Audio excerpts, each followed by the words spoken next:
పూర్వం కామరూప రాజ్యాన్ని సూరసేనుడు రాజు పాలించేవాడు. ఆయన పరిపాలనలో ప్రజలు సుఖ సంతోషాలతో ఉండేవారు. సూరసేనుడు మహారాజుకు ఇద్దరు భార్యలు. ఈ పట్టపు రాణి పేరు సునీత. ఈమె రాజుగారు రెండో భార్య. ఈమె పేరు రమ.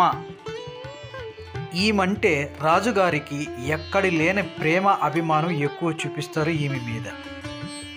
రాజు ఇరువురు భార్యలని సమానంగా చూసేవాడు. వాళ్ళకు గడ రాజు అంటే చాలా ప్రేమ అభిమానం. వాళ్ళు ముగ్గురు చాలా సంతోషంగా ఉండేవారు. కానీ వాళ్లకు చాలా సంవత్సరాల నుంచి సంతానం లేదు. వీళ్ళకి ఈ ఒక్క విషయంలోనే చాలా బాధ వేసేది. సునీత రమ ఎప్పుడు గుళ్ళు చుట్టూ తిరిగి పూజలు చేసేవాళ్ళు పిల్లల కోసం.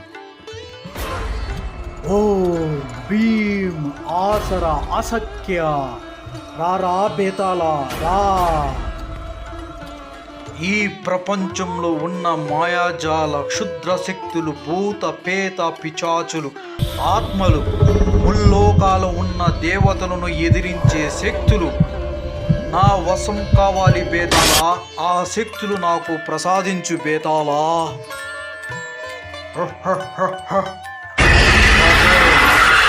మాంత్రికుడా, నీకు శ్రద్ధగా చెప్పుకున్నాను. దేవతలు కానీ, మునులు కానీ, ఋషులు కానీ, రాజులు కానీ మానవుల చేత శారీరక సంబంధం లేని కన్య యక్షిని అమావాస్య రోజు బలి ఇస్తే నీ కోరికలు శక్తులు నీకు లభిస్తాయిరా. ఓం భీం అసఖ్య ఆసర ప్రత్యక్షమవే దర్పణం. బలారే బల యక్షిని. యక్షిని ఆకాశ మార్గాన వెళ్తూ ఉంటుంది. ఒక అందమైన నందనవనంలో చెట్టు కింద మహర్షి తపస్సు చేస్తూ ఉంటాడు. యక్షిని ఆకాశ మార్గాన వెళ్తూ ఆ మహర్షిని చూసి ఆగుతుంది. అంతలోనే యక్షిని తలపై నుంచి పూలు రాలి మహర్షి పైన పడుతుంది. దాంతో మహర్షికి కోపం వచ్చి అటు ఇటు చూస్తాడు. ఆ యక్షిని మహర్షి ముందుకు వస్తుంది. నువ్వు ఒక యక్షిని అని, యవ్వనంలో ఉన్న అందగట్టి అని అహంకారంతో నన్ను అవమానిస్తావా?